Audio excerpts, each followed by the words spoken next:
Good morning, all of you. How are you? I hope you all will be fine. This is Avinash Manikpuri and welcome to my YouTube classes. Avinash Manikpuri hashtag Social Studies. And now आज का जो हमारा discussion है वो है class 6 history chapter number 4 what books and burials tell us का part second. ठीक है, पार्ट 1 में जब हमने स्टार्ट किया था तो हमने देखा था कि मैरी जो है वो टीचर के साथ लाइब्रेरी में जाती है। ठीक है, वहाँ पर सेल्फ को देखती है, बुक्स को देखती है, डिफरेंट रिलीजन्स के बुक्स रखे होते हैं।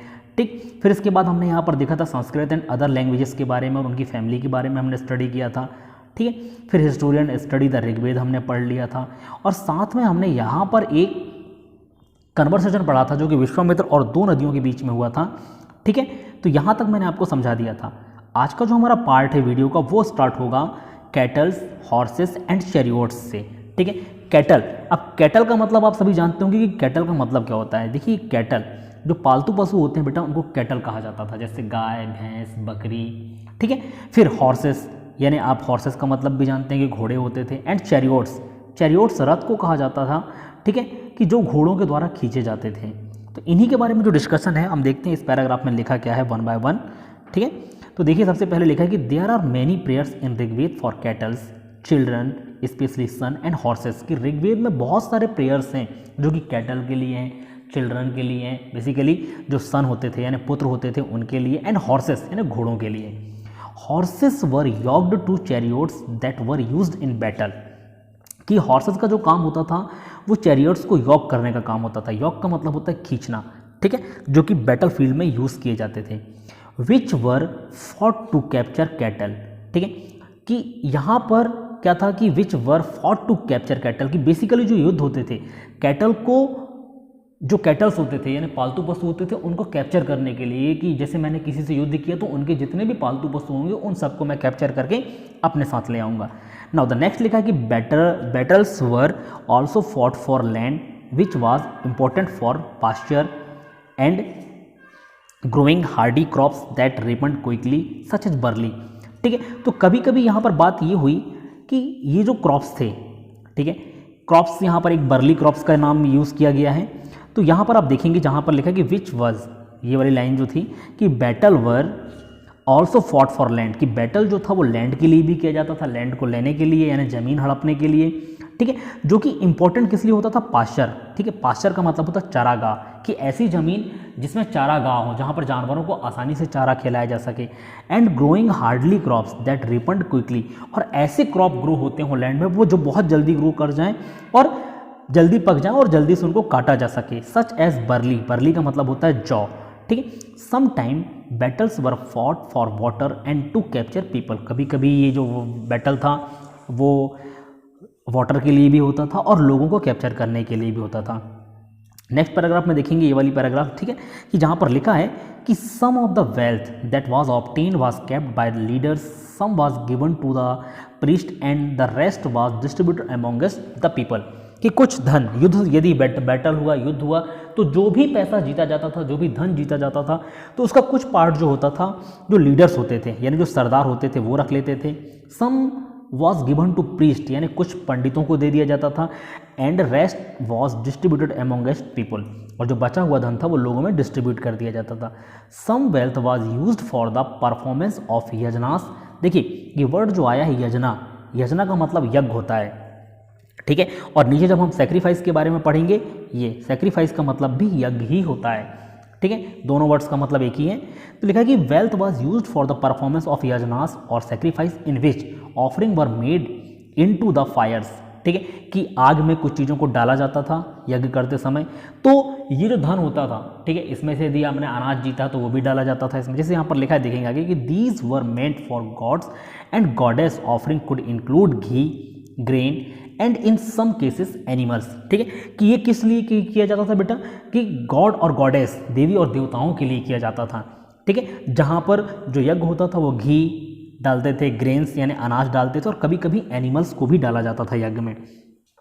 And now the next paragraph देखेंगे आप, ये वाला पैराग्राफ जहाँ पर लिखा है कि most man took part in these Wars, कि जो युद्ध होते थे तो ज़्यादातर जो मैन होते थे, व्यक्ति होते थे, पुरुष होते थे, वही युद्ध में भाग लेते थे।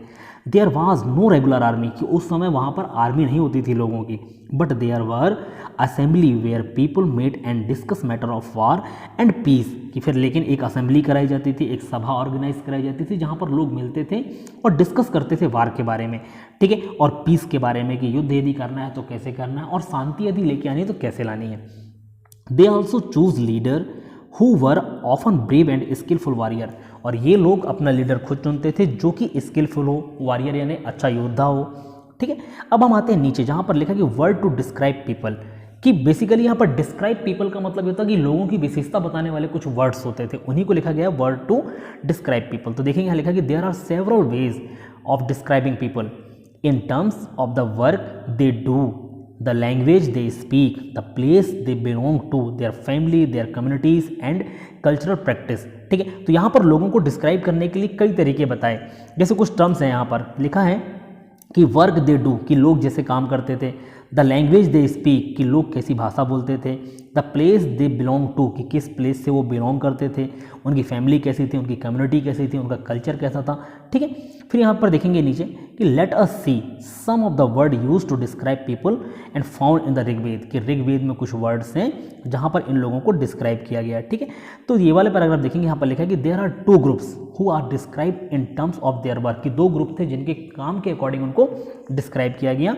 सबसे पहला यहाँ पर लिखा है द प्रीस्ट, प्रीस्ट का मतलब ब्राह्मण या पंडित जो होते थे, ठीक है। तो लिखा कि समटाइम्स कॉल्ड ब्राह्मण्स, जिनको ब्राह्मण्स कहा जाता था, who perform various rituals and the rajas, ठीक है। तो एक वर्ड तो हो गया प्रीस्ट, ठीक है, ये वर्ड हो गया एक, और एक हो गया राजास। ये दो टाइप के लोगों को डिस्क्राइब किया गया उनके काम के according.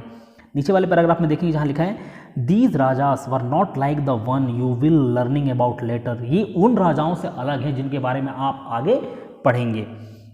They did not have capital cities, places और armies, nor did they collect tax, कि इनके पास ना कैपिटल सिटीज़ यानी कोई राजधानी नहीं होती थी, इनके पास कोई आर्मी नहीं होती थी, ठीक है, कोई पैलेस नहीं होता था, नो डिड, ना तो ये कलेक्ट टैक्स करते थे, ठीक है, ना तो ये टैक्स को कलेक्ट करते थे।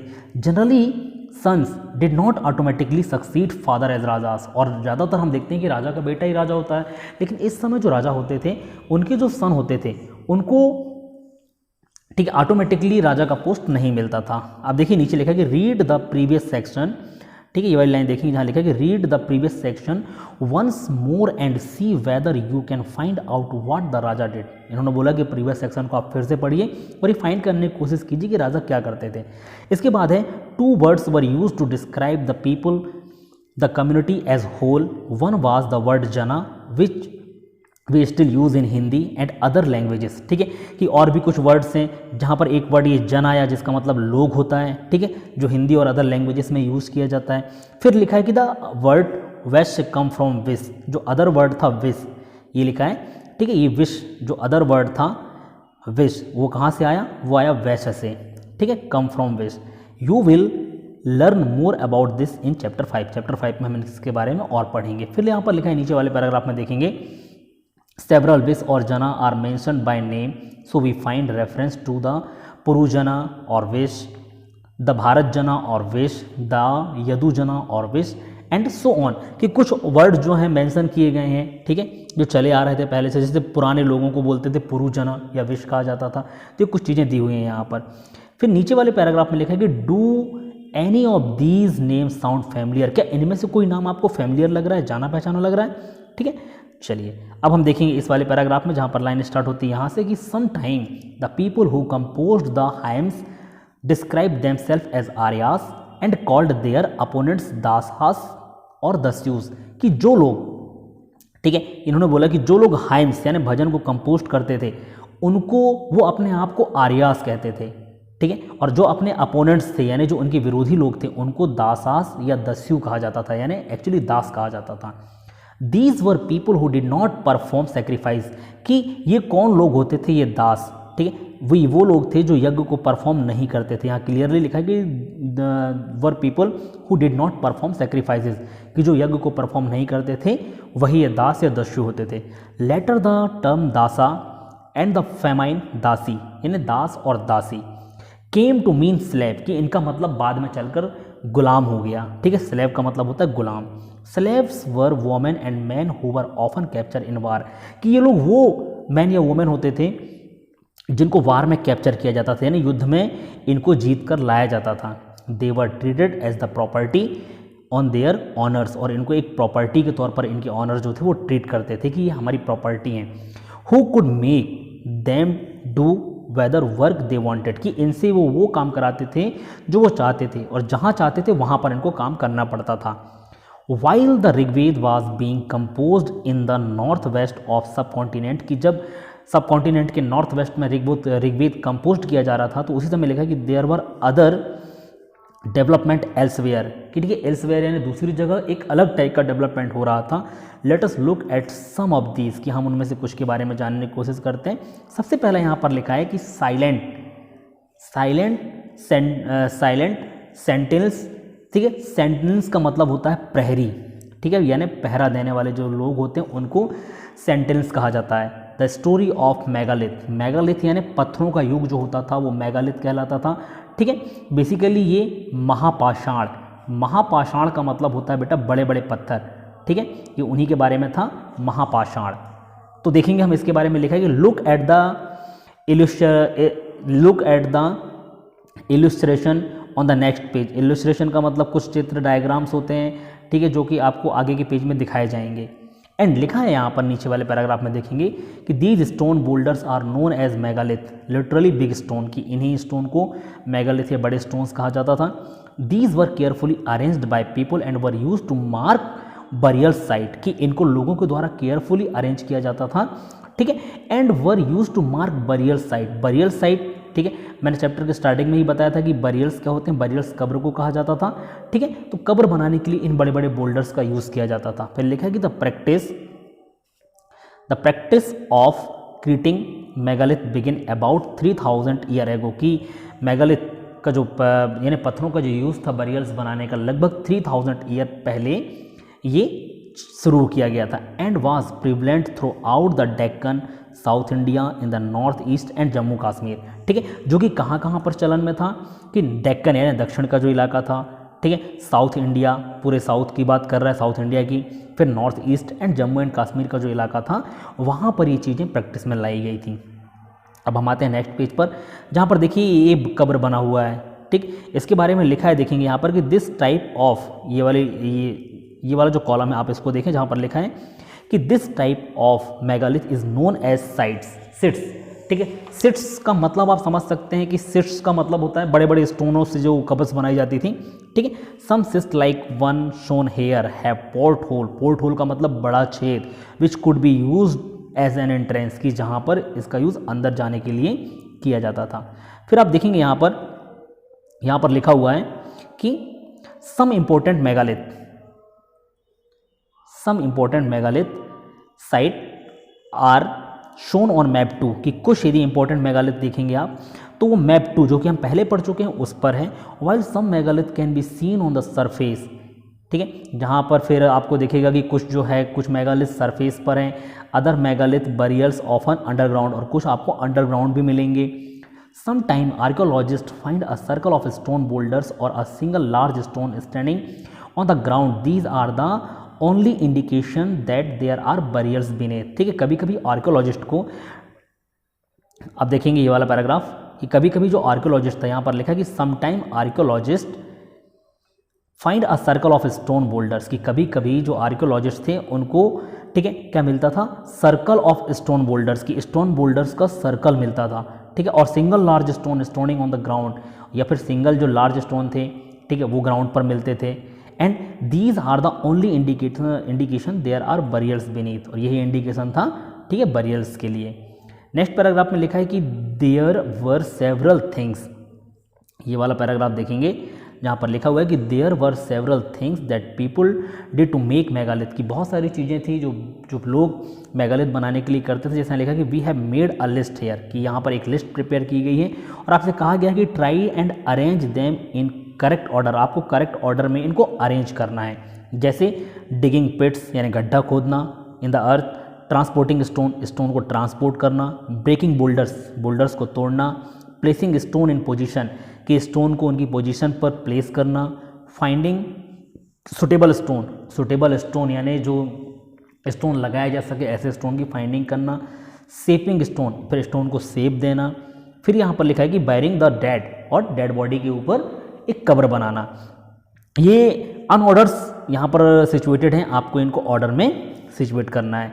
फिर आप देखेंगे नीचे जहाँ पर लिखा हुआ है कि all these burials have some common features, कि सारे बरियर्स में कुछ कॉमन फीचर्स हैं। देखिए कौन कौन से कॉमन फीचर है। Generally the dead were buried with distinctive pot. Distinctive pots का मतलब होता है कि कुछ खास तरह के पत्थर होते थे जिनको डिस्टिंक्टिव पॉट्स कहा जाता था, ठीक है। Which are called black and red ware, इनको ब्लैक एंड रेड वेयर कहते थे। Also found are tools and weapons of iron and sometime skeleton of horses, horse equipment and ornaments of stone and gold. और कभी कभी इन्होंने बोला कि also found are tools and weapons, कि tools और वेपन्स भी फाउंड किए जाते थे जिनमें आयरन, ठीक है, weapons of iron and sometime skeleton of horse, कि हॉर्स के स्केलेटन भी होते थे, हॉर्स के इक्विपमेंट्स भी बनाए जाते थे इनके स्केलेटन से, ठीक है, और ऑर्नामेंट्स भी बनाए जाते थे जो कि स्टोन एंड गोल्ड के होते थे।